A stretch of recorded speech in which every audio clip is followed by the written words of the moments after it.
আসসালামু আলাইকুম রহমতুল্লাহি ওবরকাতুহ। সম্মানিত দর্শক, আমেরিকা এবং ইরানের যুদ্ধ এখন চরমে। যারা সামরিক বিশেষজ্ঞ তারা সবাই ধরে নিয়েছিলেন যে এই যুদ্ধ হবে একপক্ষীয় যুদ্ধ। ইসরায়েলের যে সামরিক সক্ষমতা এবং তাদের যারা বন্ধু রাষ্ট্র, ইউরোপের যে সকল বন্ধু রাষ্ট্র রয়েছে, ফ্রান্স রয়েছে, ইংল্যান্ড রয়েছে, কানাডা রয়েছে, তার সঙ্গে সঙ্গে জার্মানি তো আছেই, এবং আমেরিকা সরাসরি এই যুদ্ধে অংশগ্রহণ করেছে। আমেরিকা তার যে ইতিহাস, আমেরিকা নামক রাষ্ট্রের ইতিহাসের সবচেয়ে বড় যুদ্ধযাত্রা এবার হয়েছে পারস্য উপসাগরে। এই পারস্য উপসাগরে তাদের রণতরীগুলো তারা মোতায়েন করেছে।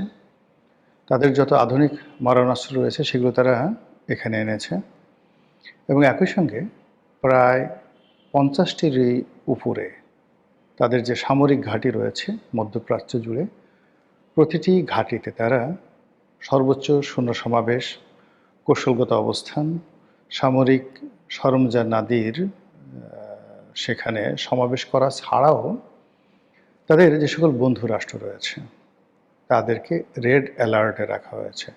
ইসরায়েল, কাতার, সংযুক্ত আরব আমিরাত, সৌদি আরব, কুয়েত, বাহরাইন, জর্ডান, এমনকি মিশর, এ সকল দেশের সামরিক বাহিনীকে রেড অ্যালার্ট রাখা হয়েছে যে যদি স্থল যুদ্ধের প্রয়োজন হয়, ইরাকে যেভাবে বুশের জামানাতে সেই স্থল যুদ্ধ পরিচালনা করা হয়েছিল, ইরানে যদি এরকম স্থল যুদ্ধের প্রয়োজন হয় সেক্ষেত্রে এটি হবে জয়েন্ট ফোর্স। মানে এখানে কানাডিয়ান সৈন্য থাকবে, ইউরোপিয়ান সৈন্য থাকবে, আমেরিকান সৈন্য থাকবে এবং আরব দেশের সৈন্য থাকবে, যেন এটি নিয়ে কোনো আলোচনা সমালোচনা না হয়। এইভাবে প্রস্তুতি নিয়ে আক্রমণ করেছে আমেরিকা এবং ইসরায়েল। আক্রমণের শুরুতে তারা তাদের প্রযুক্তিগত উৎকর্ষতা, তাদের গোয়েন্দা শক্তির যে মাধুর্যতা বলবো না, ঠিক গোয়েন্দা শক্তির যে ইফেক্টিভনেস সেটি, এবং একই সঙ্গে তাদের যে নিষ্ঠুরতা, সেই নিষ্ঠুরতা আপনি এটা হিটলারও ঠিক এরকম কাজ কখনো করেননি। সেই নিষ্ঠুরতার চরম পরাকাষ্ঠা দেখিয়ে তারা ইরানে আক্রমণ করে একই সঙ্গে ইরানের সর্বোচ্চ ধর্মীয় নেতা সহ তারা সেই ইরানের প্রায় 40 জন শীর্ষ সামরিক জেনারেলকে স্পট মেরে ফেলেছে। ট্রাম্প গর্ব করে বলছে যে ইরানে নেতৃত্ব দেওয়ার মতো কোনো সিনিয়র নেতৃবৃন্দ এখন আর অবশিষ্ট নেই, সবাইকে আমরা মেরে ফেলেছি। তো এটা গেল যুদ্ধের প্রথম 24 ঘন্টার ঘটনা। সেই 24 ঘন্টায় আমরা মনে করেছিলাম যে ইরান শেষ। এখন ইরানে কি রেজা শাহ পাহলভি তিনি ফিরে আসবেন? যে আগের যে রেজা শাহ পাহলভির ছেলে এখন রেজা পাহলভি, তিনি কি ফিরে আসবেন? নাকি ইরানের যে সকল বিদ্রোহী গ্রুপ বিভিন্ন সময়টিতে খামেনি সরকারের বিরুদ্ধে অস্ত্র তুলে নিয়েছিল তারা নেতৃত্ব আসবে, নাকি নতুন কিছু হবে? না, আমেরিকা সেখানে সরাসরি তাদের রুল জারি করবে? এই বিষয়গুলো নিয়ে যখন আমরা চিন্তা করছিলাম, ঠিক সেই সময়টাতে ইরানের পক্ষ থেকে একের পর এক পাল্টা আঘাত আসতে থাকে, এবং অবিস্মরণীয় সে আঘাত।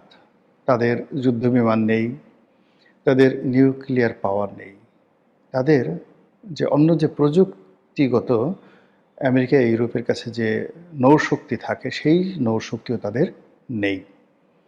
তাদের আছে কি কিছু ড্রোন আছে, যেটিকে বলা হয় শাহেদ ড্রোন, আর রয়েছে দূরপাল্লার, মাঝারি পাল্লার, স্বল্প পাল্লার ক্ষেপণাস্ত্র। এবং এই সকল ক্ষেপণাস্ত্রের মধ্যে আবার বেশ কিছু সংখ্যক ক্ষেপণাস্ত্র রয়েছে যেগুলিকে বলা হয় সুপারসনিক, শব্দের গতির চেয়ে বেশি। তো কেবলমাত্র ড্রোন এবং ক্ষেপণাস্ত্র নিয়ে তারা ঝাঁপিয়ে পড়ল। ঝাঁপিয়ে পড়ে একই সঙ্গে মার্কিন যুক্তরাষ্ট্রের যে সকল ঘাঁটি রয়েছে, বললাম যে আগে প্রায় 50টি ঘাঁটি, এর মধ্যে তাদের টার্গেটের মধ্যে 27 ঘাঁটিতে তারা নিখুঁতভাবে আক্রমণ করেছে এবং ব্যাপক ক্ষয়ক্ষতি করেছে। এর মধ্যে কয়েকটি যাকে বলা হয় নৌঘাঁটি একেবারে নিশ্চিহ্ন করে দিয়েছে, কয়েকটি সামরিক ঘাঁটি তাও নিশ্চিহ্ন করে দিয়েছে। কত হতাহত হয়েছে, কত সৈন্য আমেরিকান সৈন্য মারা গেছে এই হিসাব পাওয়া যায়নি। অধিকন্ত ওই যে পার্শ্ববর্তী আরব রাষ্ট্রসমূহে যে সকল 5 স্টার হোটেল, 7 স্টার হোটেল যেখানে আমেরিকান সৈন্যরা আশ্রয় নিয়েছে এবং ওখানে বসে যুদ্ধের পরিকল্পনা করছে, ঠিক সেই জায়গাগুলোতেও ইরান উপর্যুপরি হামলা চালিয়ে যাচ্ছে। এর ফলে কি হলো, আরব দেশগুলোতে রীতিমতো ভীতিকর একটা অবস্থা তৈরি হয়েছে। ইরান এতদিন যে যুদ্ধগুলো করেছে সেখানে তারা আরবদের সাথে আসলে কখনো ঝগড়া করতে চায়নি, আরবদেরকে আক্রমণ করতে তারা চায়নি। যেমন তারা যখন সিরিয়াতে বাশার আল আসাদের সরকারের সময়টাতে প্রচণ্ড রকম শক্তিশালী হয়ে পড়েছিল, তাদের হিজবুল্লাহ এবং হুতিদের